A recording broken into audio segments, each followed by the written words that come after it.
Saya Monsiur Aloysius Sutrisno Atmoko MSF, Uskup Keuskupan Palangkaraya sejak 7 Mei 2001.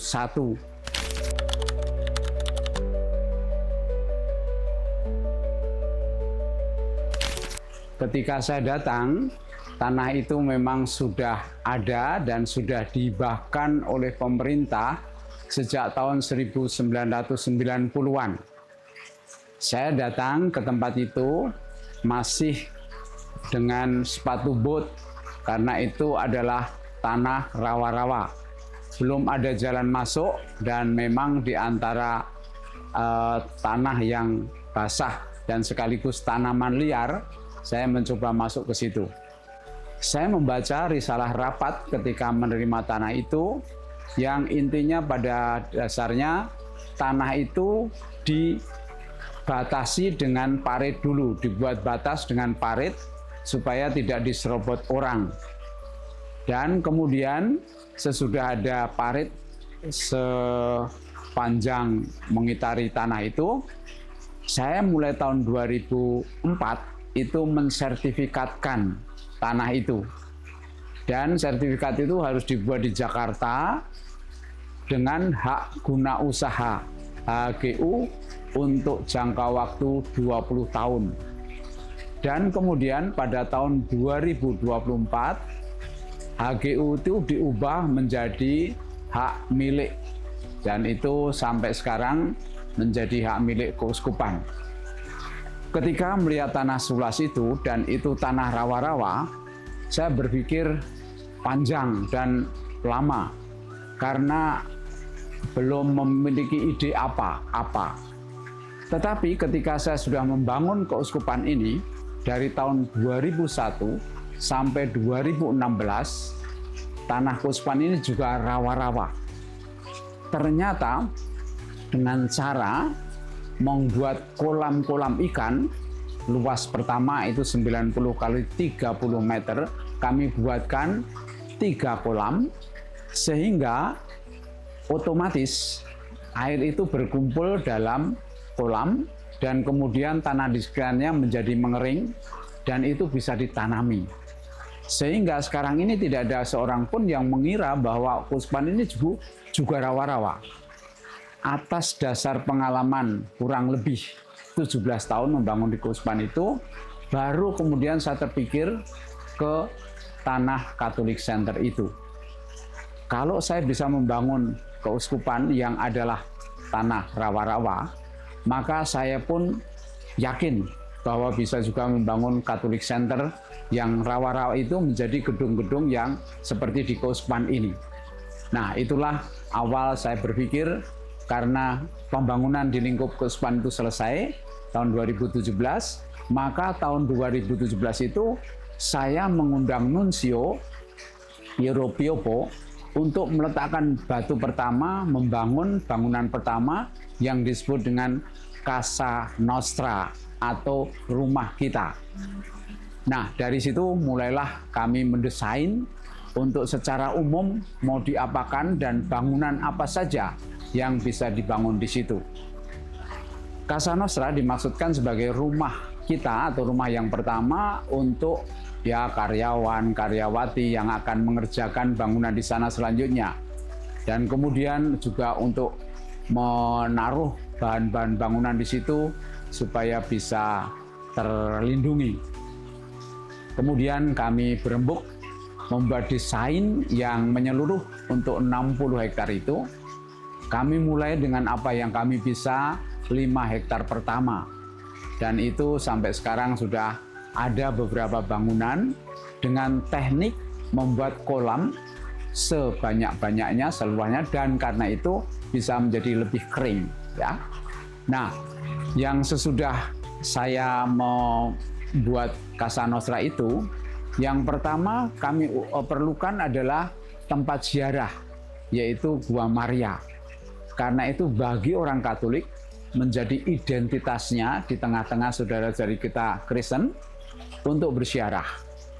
Dan mulai dengan itu selesai dan sudah mulai ada yang berziarah, lalu mulailah dibangun tempat untuk istirahat makan minum dan seterusnya ya. Itu kami sebut di situ memang menggunakan istilah-istilah bahasa Italia untuk mengingat bahwa yang meletakkan pertama itu Duta Besar Italia yang kita sebut Palazzo Pellegrini. Palazzo itu artinya istana, Pellegrini itu artinya peziarah.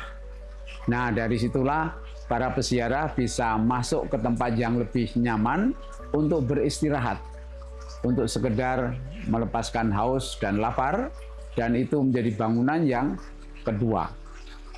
Sesudahnya ada bangunan yang disebut dengan Piazza Pellegrini, yaitu tempat terbuka untuk siapa saja yang berziarah, dan di situ boleh berdoa, boleh berdiskusi secara bebas dan mendengarkan masukan-masukan, dan juga istirahat juga di tempat terbuka seperti itu. Nah, dari situ kemudian mulailah bangunan-bangunan yang lain. Kami sudah memiliki desain untuk keseluruhan 60 hektar itu. Kami bangun tahap demi tahap, dan yang baru saja kita resmikan adalah Jalan Salib. Itu diresmikan sendiri oleh gubernur, dan kami juga mendampingi di sana. Juga sudah ada sekolah yang namanya SMAK, Sekolah Agama Katolik, dan itulah yang berkonsep ekosistem, lingkungan yang menunjang seluruh dasar dari bangunan di sana. Juga sudah ada susteran yang tinggal di sana secara permanen ya.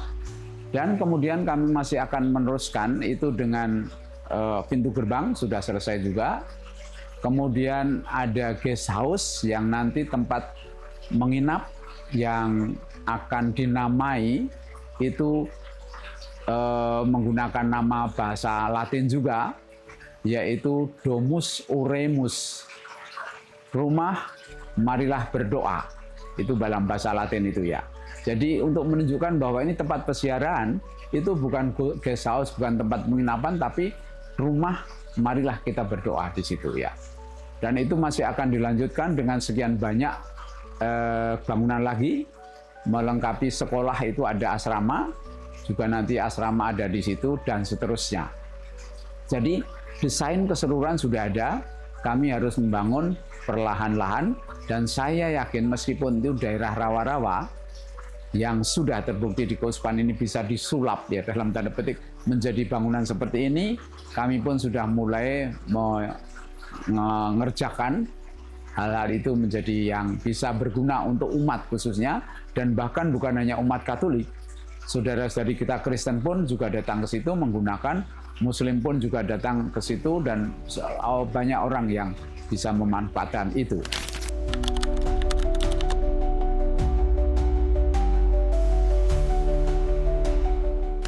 Ya, kami menggunakan konsep dua-duanya, yang bisa cukup dengan menggunakan alam seperti asrama dan kelas dan sekolah itu cukup satu lantai, dan kemudian bisa alam dimanfaatkan sepenuh-penuhnya. Yang sekarang dibangun seperti tempat ziarah itu juga rata-rata masih satu lantai. Tetapi sudah direncanakan dan sudah ada desainnya yang namanya Mission Center, yaitu pusat untuk misi kerjasama Keuskupan dengan komunitas bakti kasih kemanusiaan dari Jakarta. Mereka adalah para dokter dan karyawan-karyawati dan siapa saja yang peduli untuk bermisi menolong sesama, terutama mereka yang kena musibah, yang miskin, yang terpencil, dan seterusnya. Nah, kami menyediakan tanah yang cukup luas untuk Mission Center, dan komunitas kelompok bakti kasih kemanusiaan itulah yang juga menyumbang dengan dananya. Nanti akan dibuat 3 lantai dengan bangunan yang menjadi tempat untuk pelatihan, untuk pembekalan bagi calon misionaris awam ya. Itu akan segera dimulai pembangunannya. Kebetulan komunitas bakti kasih kemanusiaan ini tahun ini merayakan 25 tahun berdirinya, sehingga ketika ini nanti kami akan segera memulai pembangunan itu untuk memberi pembekalan kepada calon misionaris awam, tekanannya pada kaum awam ini ya. Itu yang menjadi konsep berikut, dan juga menggunakan bukan hanya 1 lantai tapi juga gedung yang 3 lantai juga begitu ya.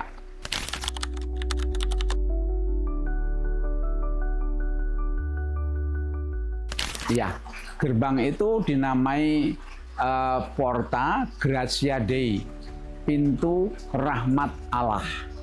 Itu sesuai dengan moto keuskupan yang waktu saya ditabiskan bunyinya Permanere in Gratia Dei, tetap tinggal dalam kasih karunia Allah.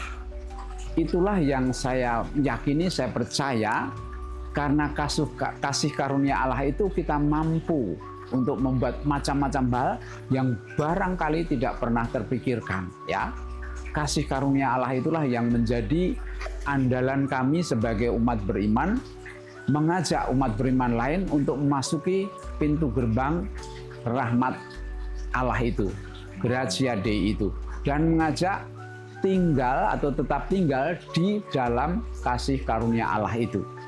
Sehingga saya tidak khawatir bahwa akan selesai enggak bangunan itu, masih ada dana yang cukup atau enggak ya. Pengalaman saya membangun keuskupan ini selama 24 tahun itu menunjukkan kami dulu sepertinya tidak punya apa-apa, kok menjadi seperti ini gitu ya. Itulah yang juga kami harapkan, bahwa Catholic Center nanti juga akan berkembang karena kasih karunia Allah. Dan umat harap yakin ketika masuk itu juga akan bisa tinggal dalam kasih karunia Allah itu. Ya. Sebagai contoh, ketika saya misa pembukaan peletakan batu pertama bersama Nuncio, saya dengan terus terang mengatakan, saya juga tidak tahu nanti dana untuk pembangunan itu dari mana. Tetapi saya yakin kasih karunia Allah itulah yang akan menyelenggarakan. Malah saya beri keterangan sedikit tentang ini. Di Roma ada Banco dello Spirito Santo, ada Bank Roh Kudus. Jadi kalau saya mendapat inspirasi untuk membangun Catholic Center ini kan inspirasi dari Roh Kudus. Saya percaya nanti Banco dello Spirito Santo, Bank Roh Kudus itu yang akan menyediakan dananya. Meskipun dalam arti tertentu keuskupan tidak punya nomor rekening di Banco dello Spirito Santo itu. Nomor rekening ada di hati Anda semua yang melihat dan ikut membangun itu. Ya, itu menjadi andalan saya, mengandalkan Allah, mengandalkan Roh Kudus. Saya tidak mampu apa-apa, tapi bersama Allah dengan inspirasi Roh Kudus kita bisa membangun apa yang berkenan pada Allah. Ya, itu kurang lebih maknanya untuk Permanere in Gratia Dei itu ya.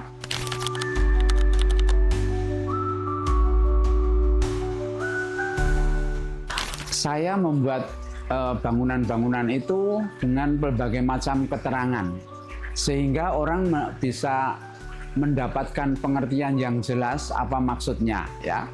Ketika saya menggunakan macam-macam istilah, misalnya Casa Nostra, umat terkenang atau terkesan, oh ini sebenarnya rumah kita, bukan milik orang lain yang apa, jadi kalau saya ke sini boleh masuk, ini rumah kita. Lalu yang kedua, kalau kita masuk ke sini, itu kita sebagai peziarah, bukan wisatawan, bukan orang yang mau bekerja mencangkul di ruas itu atau mencari ikan misalnya, di situ banyak ikan juga ya. Tetapi sebagai peziarah, maka ada yang namanya tempat untuk istirahat itu Palazzo Pellegrini. Dengan membaca itu ada keterangannya panjang lebar, orang akan merasa saya sebagai peziarah.